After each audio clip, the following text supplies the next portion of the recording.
Baik, selamat malam Pak Badowi. Selamat malam, Widi. Apa kabar, Widi? Alhamdulillah baik Pak. Ya, Bagaimana Pak Badowi sendiri? ya, luar biasa. Di sela-sela aktivitas memang perlu tetap berdiskusi ya, Iya, dan betul juga Pak. memberikan sharing knowledge kepada masyarakat atau terutama juga pada para praktisi itu sangat sangat penting ya untuk saat Iya, ini. betul-betul. Betul. Iya. Oke, Widi, silakan. Jadi begini untuk diskusi kita malam ini ya Pak terkait perencanaan sistem informasi Oke. gitu. Ya. Eh, ini kan tentunya penting sekali ya Pak bagi perusahaan. Nah, tentunya yang pertama pertanyaan dari saya nih Pak. Sebenarnya apa sih information system planning itu? Oke, terima kasih, Widi. Jadi pada beberapa video sebelumnya ya, pada beberapa diskusi sebelumnya kita membahas berkaitan dengan perencanaan pada level korporat. Nah, sebetulnya kalau kita lihat fenomena bisnis pada saat ini, kita tidak bisa melepas diri dari peran digital ya, atau juga peran dari informasi sistem. Nah, kadangkala saya memperhatikan ketika strategi perusahaan itu bergerak ya sangat cepat, tapi infrastruktur digital di dalam perusahaan tersebut itu belum ready. Ya, misalnya begini, sebuah perusahaan yang memiliki basis kebutuhan terhadap analis misalnya. Nah, mulai dari data collecting, ya, data proses, data analisis sampai interpretasi itu dilakukan secara manual.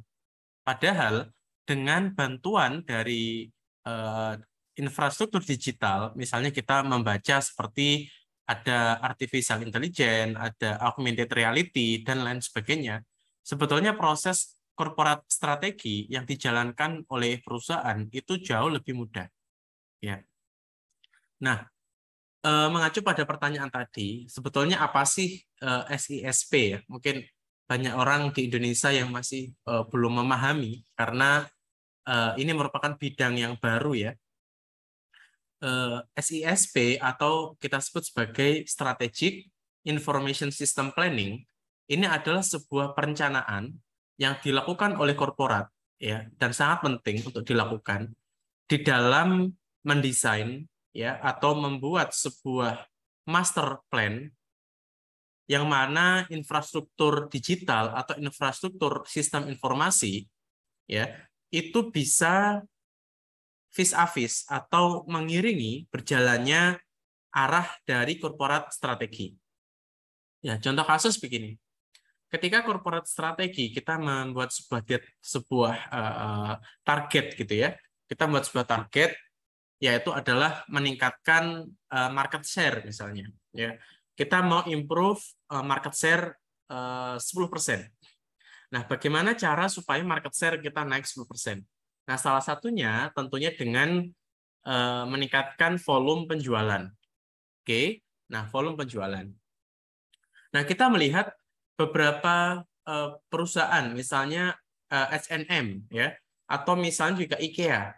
Nah, mereka dalam meningkatkan volume of sales, mereka bisa menggunakan salah satunya adalah augmented reality. Ya.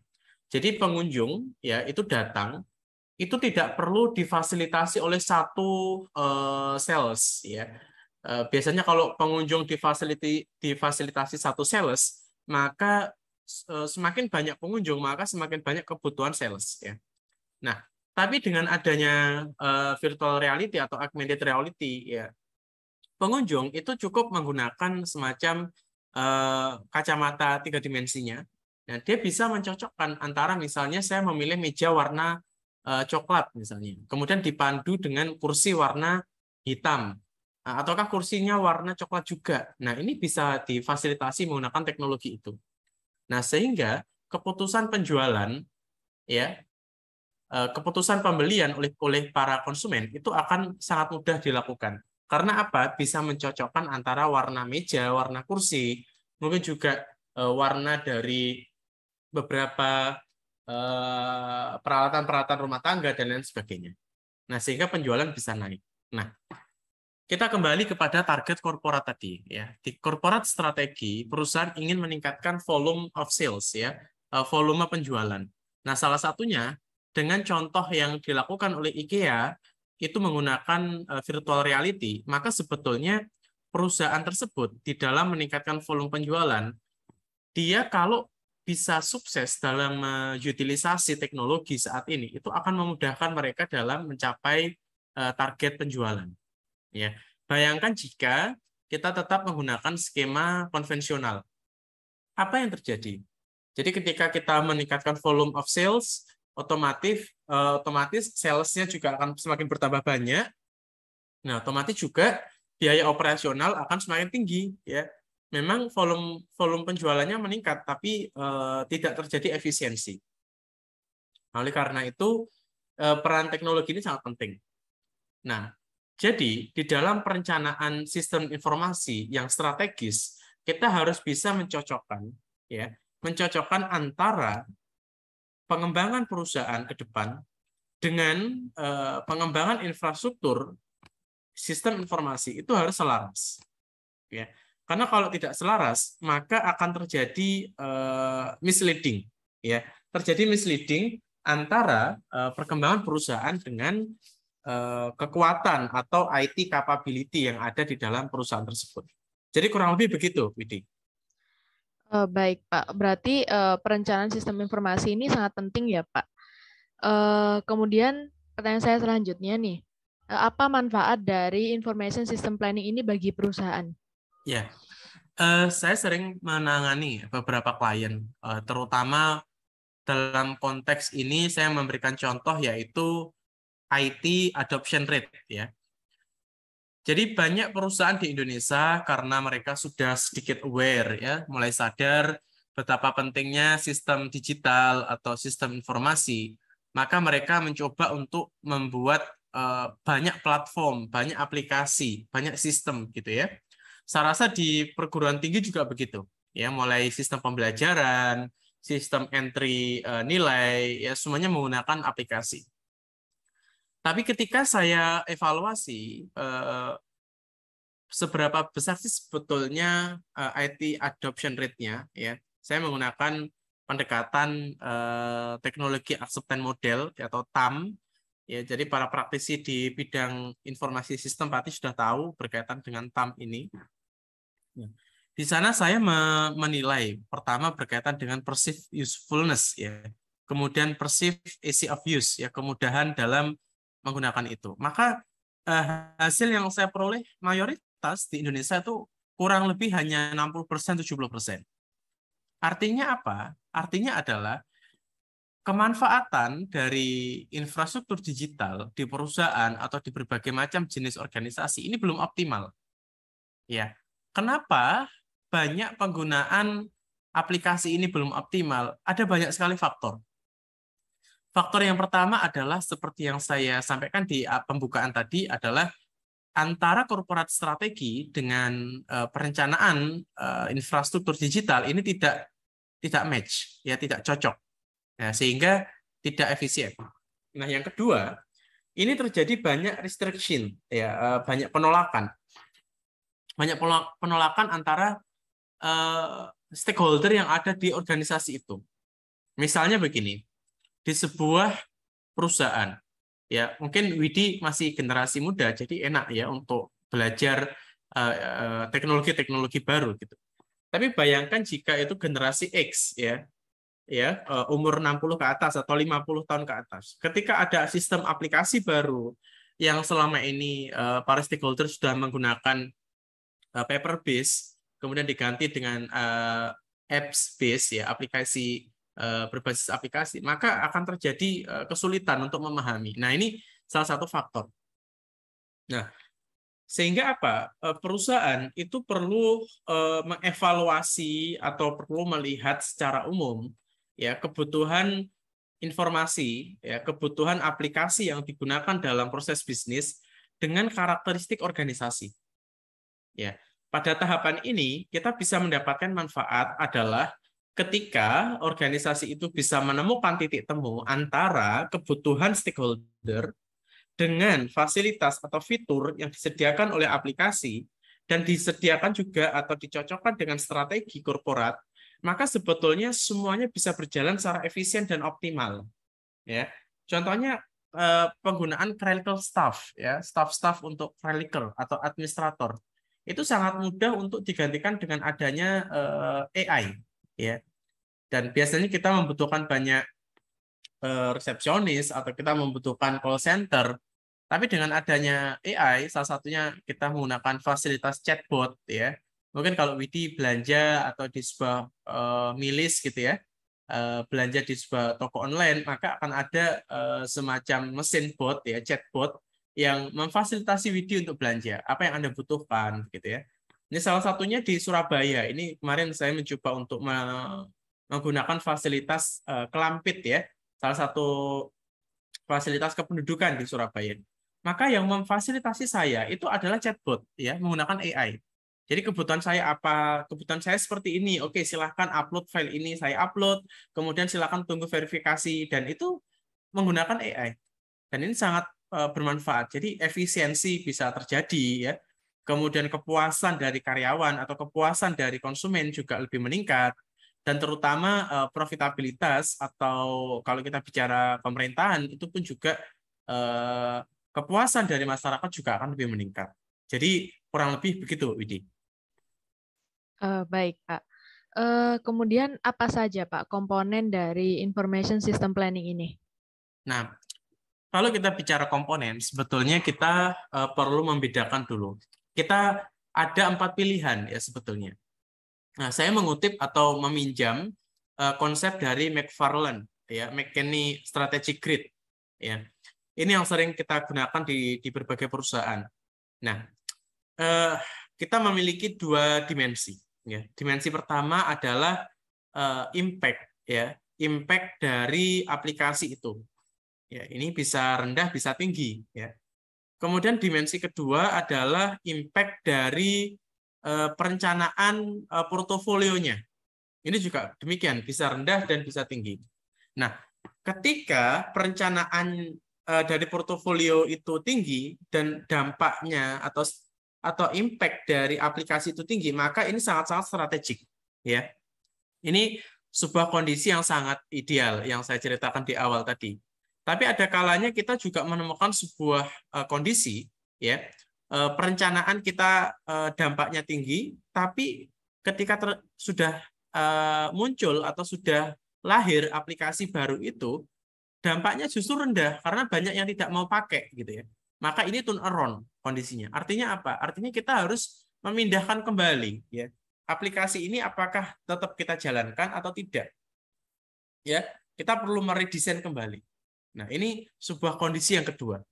Lalu juga ada sebuah kondisi di mana portofolio perencanaan di dalam SISP ini itu sangat rendah dampaknya. Ya, beberapa perusahaan saya melihat mereka asal-asalan, ya, asal merencanakan gitu kan, kemudian langsung jadilah aplikasi. Nah, ketika terjadi demikian, maka juga ada 2 kondisi di dalam impact pada aplikasi yang sudah lahir tadi. Kalau impact-nya itu tinggi, maka ini seringkali terjadi pada sistem factory, yaitu pabrikasi. Ya. Kita membuat semacam pabrikasi untuk sebuah botol, gitu ya, botol minuman. Itu sebetulnya tidak butuh perencanaan yang detail loh untuk membuat sebuah botol gitu ya di dalam sistem operasional gitu ya. Dan ini bisa aja dampaknya besar. Kita hanya membuat desain, ya, kemudian kita masukkan ke komputer, komputer mendistribusikan apa namanya direction kepada mesin produksi dan jadilah botol. Ya, maka dampaknya besar, impact aplikasinya besar, tapi perencanaannya tidak begitu butuh yang kompleks, ya. Nah, kondisi yang paling buruk, ya, yang ini sering terjadi di beberapa organisasi dan perusahaan di Indonesia, itu perencanaannya tidak begitu matang, ya, biasa saja, dan dampak dari aplikasinya pun juga rendah, biasa saja. Nah, ini yang dimaksudkan adalah supporting, ya. Jadi aplikasi atau sistem informasi itu hanya sifatnya supporting, bukan memegang peranan. Nah, ini yang terjadi. Jadi sering saya diskusi dengan para kolega atau klien gitu ya, dari marketing misalnya. Oke, kita mau mau membangun brand awareness gitu ya. Oke, kita pakai saja itu aplikasi TikTok misalnya ya. Kita ambil brand ambassador gitu ya untuk bicara tentang aplikasi kita atau produk kita menggunakan TikTok. Maka sebetulnya pada narasi ini, Widi, itu menunjukkan bahwa aplikasi itu hanya sebagai supporting di dalam aktivitas marketing. Nah, ini yang sering terjadi di Indonesia. Padahal kalau kita bisa meningkatkan peran dari aplikasi itu, ya peran dari perencanaan itu bisa sangat strategik. Ya, contohnya apa sih kalau strategik?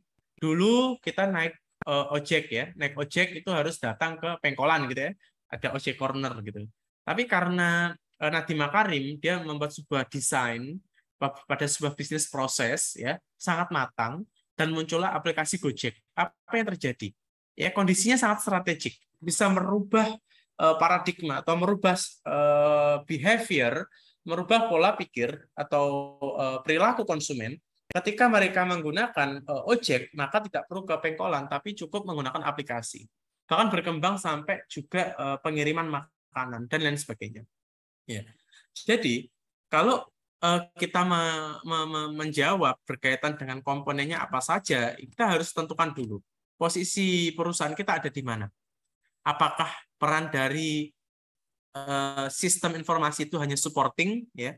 Apakah pada level factory, ya, pabrikasi, ataukah pada level turnaround, ataukah yang paling ideal itu adalah strategik. Ya. Nah, namun secara umum komponen-komponen yang harus kita penuhi ya di dalam sebuah sistem informasi sistem planning ya. Tentunya yang pertama adalah aspek people. Percuma kita punya sebuah aplikasi yang besar, yang bagus, tapi people-nya tidak kompeten ya, tidak bisa. Yang kedua adalah proses. Ya. Kita punya orang atau people yang sangat capable. Kita punya aplikasi yang sangat mutakhir gitu ya. Tapi kalau prosesnya berbelit-belit ya, tidak user friendly, maka juga akan menyulitkan. Nah, komponen ketiga yaitu adalah teknologi itu sendiri, ya, komputer. Ya. Kita misalnya melihat contoh kasus seperti Apple Watch, ya, jam tangan Apple. Ya, kita bicara people. Siapa people yang bisa menggunakan itu? Salah satunya orang-orang yang butuh aktivitas yang membutuhkan review gitu ya, seperti detak jantung, ya, berapa kilometer dia jalan. Nah, ini soal people. Kemudian proses bisnis sangat mudah, tinggal ngeklik gitu ya, muncul reviewnya. Yang terakhir komputernya, teknologinya, ya, itu mudah dipakai di jam tangan, ya. Kemudian juga bisa terhubung dengan komputer, dengan HP, dengan mobile phone. Nah, jadi komponennya ada 3 aspek tadi. Nah, sehingga di dalam menyusun strategic informasi sistem planning, kita harus memperhatikan 3 aspek itu. Ya, ini secara umum ya, secara umum. Tapi kalau lihat beberapa perusahaan yang lain, saya juga memperhatikan ada faktor penting yang lain itu adalah budaya, culture. Ya, kalau organisasi itu culture-nya open mind, ya, open mind, maka sangat mudah untuk mengadopsi ya, teknologi itu. Tapi kalau budaya di dalam perusahaan itu close mind, ya, atau misalnya suka pada aktivitas yang stagnan, ya, rutinitas, ya, justru itu nanti tidak akan bisa memperbaiki sebuah keadaan meskipun teknologinya sangat bagus. Ya. Jadi secara umum ada 3 tadi. Tapi secara teknis ya di lapangan itu tergantung dari masing-masing perusahaan. Gitu, Widi. Oh iya, baik Pak. Pertanyaan selanjutnya, bagaimana tahapan dari penyusunan dokumen information system planning ini, Pak? Oke. Kalau kita bicara terkait dengan penyusunan dokumen strategic informasi sistem, ya, kita perlu membuat sebuah determinasi dulu ya. Kita mau membuat apa dulu, ya. Salah satunya yang sering dilakukan di perusahaan-perusahaan ada salah satunya tadi yang saya sebut yaitu adalah IT adoption rate ya, IT adoption rate ya. Kemudian juga ada data governance. Ya biasanya menggunakan framework TOGAF, ya. Di sana ada data arsitektur, ada IT arsitektur, dan lain sebagainya. Ya, ada dokumentasi, ada dokumen untuk business requirement, dan lain sebagainya. Ya. Nah, kemudian juga ada beberapa dokumen lain, ya, di dalam strategic informasi system planning ini yang dibutuhkan oleh perusahaan-perusahaan di Indonesia, ya, yaitu adalah kemudian tadi saya sebutkan data arsitektur. Ya. Oke, nah kalau proses, ya, secara general, karena ini kita masih sangat general, ya. Nanti kita perlu sesi tersendiri nih untuk bicara yang lebih detail, ya. Nah, secara general tetap kita membutuhkan semacam diskusi, ya, benchmark dengan para stakeholder, ya, dengan para stakeholder. Nah, di sana kita bisa mewawancarai kebutuhannya apa sih sebetulnya. Kita bicara aspek marketing misalnya. Mereka butuh apa saja sih di dalam marketing? Misalnya peningkatan brand awareness menggunakan sosial media, misalnya menggunakan ERP, ya, supaya marketingnya juga lebih terintegrasi gitu, ya. Nah, kemudian kita juga perlu melakukan sebuah simulasi, ya. Kadangkala kita membuat sebuah konsep atau model di dalam sebuah perusahaan itu, meskipun pada industri yang sama kita pernah membuat model itu tidak selalu atau tidak jaminan konsep itu berhasil, ya. Jadi ini sangat-sangat spesifik, sangat-sangat spesifik.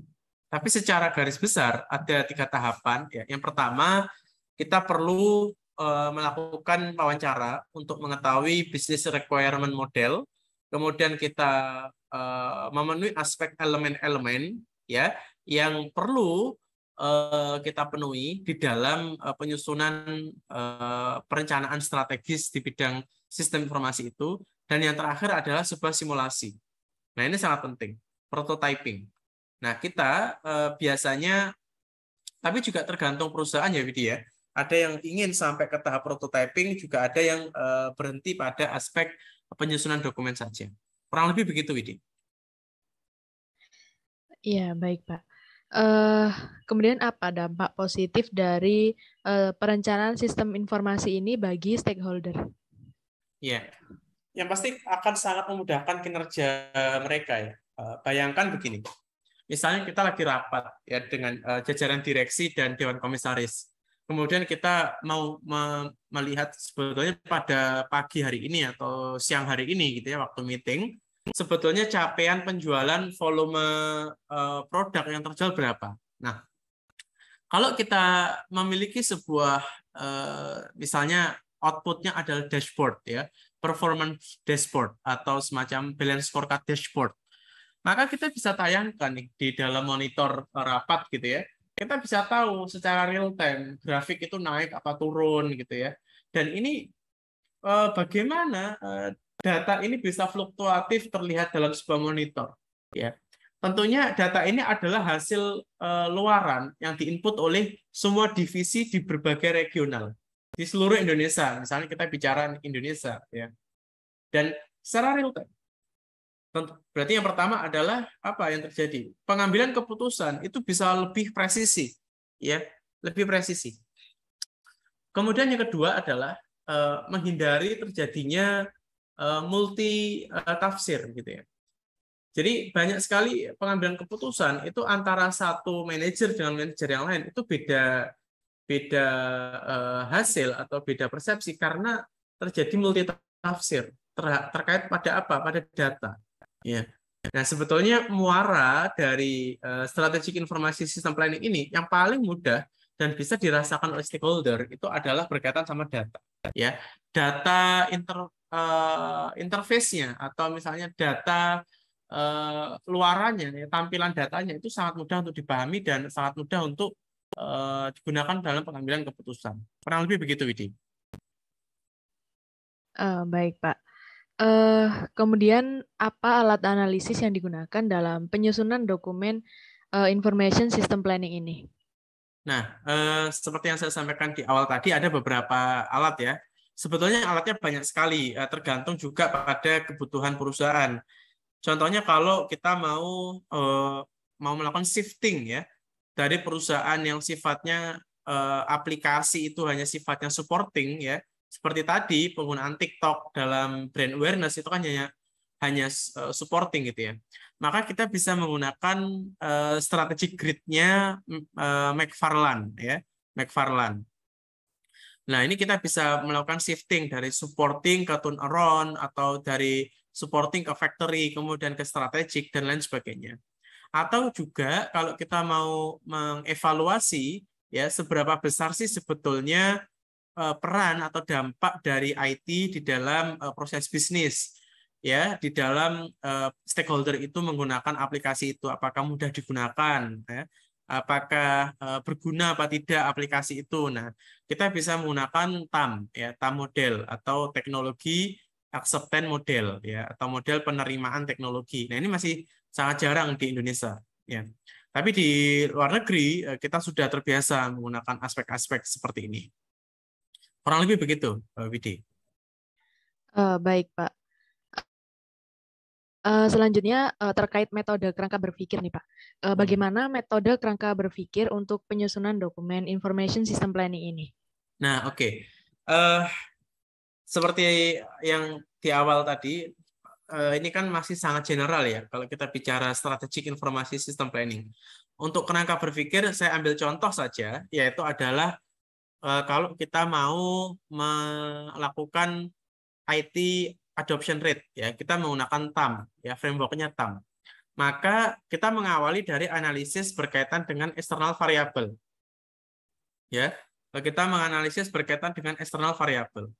Kemudian dari external variable itu kita perlu melakukan assessment, ya.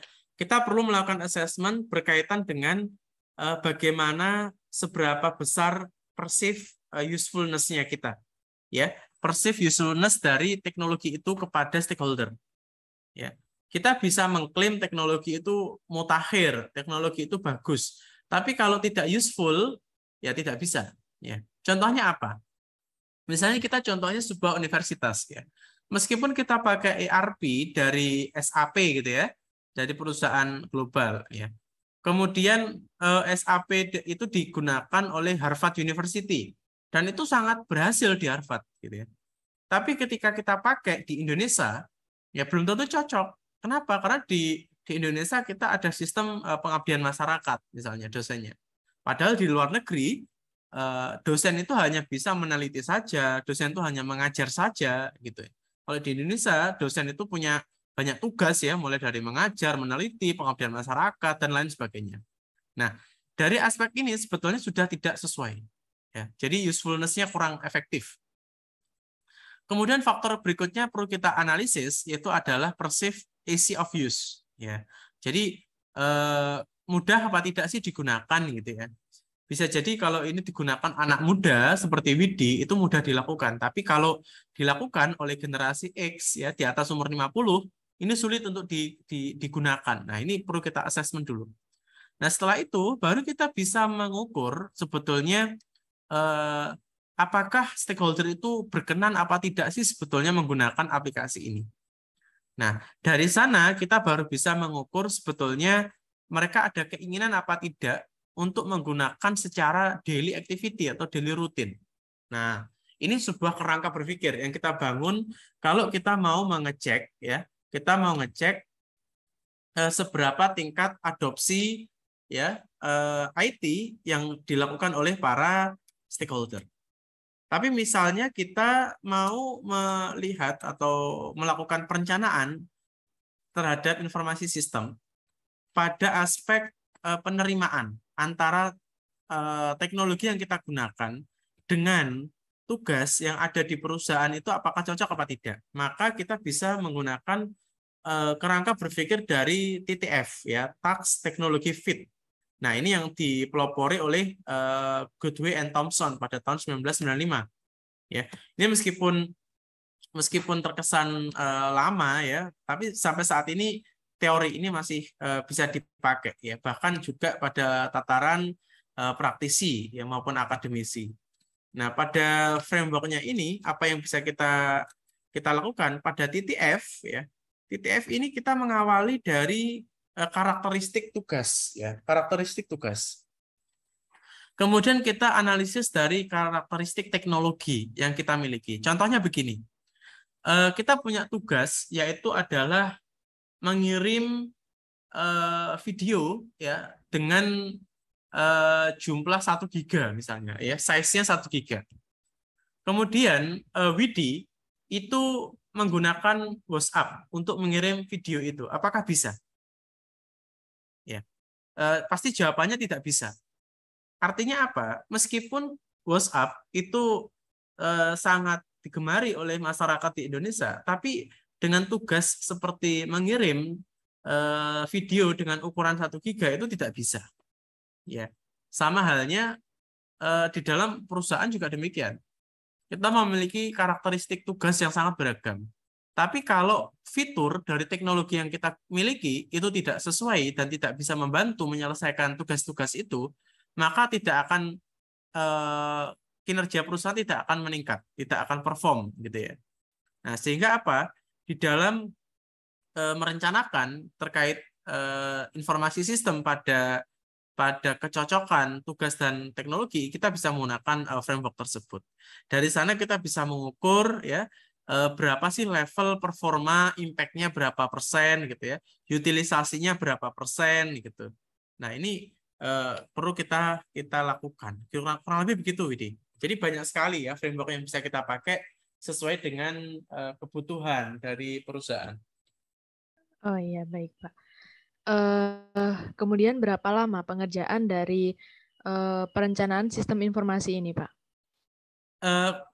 Tergantung juga pada pertama kompleksitas pekerjaan, ya.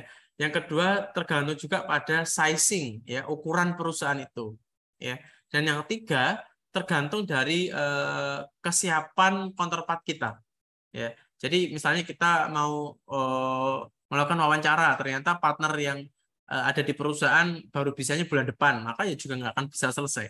Tapi kalau semuanya berjalan lancar, kurang lebih kita membutuhkan waktu 3 sampai 4 bulan. Ya, secara maraton ini kita sprint ya, kita sprint mengerjakan semua dokumen ini itu bisa 3 bulan selesai. Kurang lebih begitu, Widi. Baik, Pak. Terima kasih Pak Badawi. Mungkin itu saja ya pertanyaan dari saya. Semoga diskusi kita bermanfaat. Oke. Terima kasih Widi atas pertanyaannya. Dan memang saya rasa di Indonesia sangat butuh ya perencanaan strategis pada sistem informasi di perusahaan-perusahaan itu. Karena masih banyak sekali permasalahan yang sebetulnya itu bisa diselesaikan dengan sistem informasi gitu ya, dan lebih efisien. Oke. Terima kasih Widi. Iya, betul. Iya, selamat malam Pak Badawi. Oke, selamat malam Widi.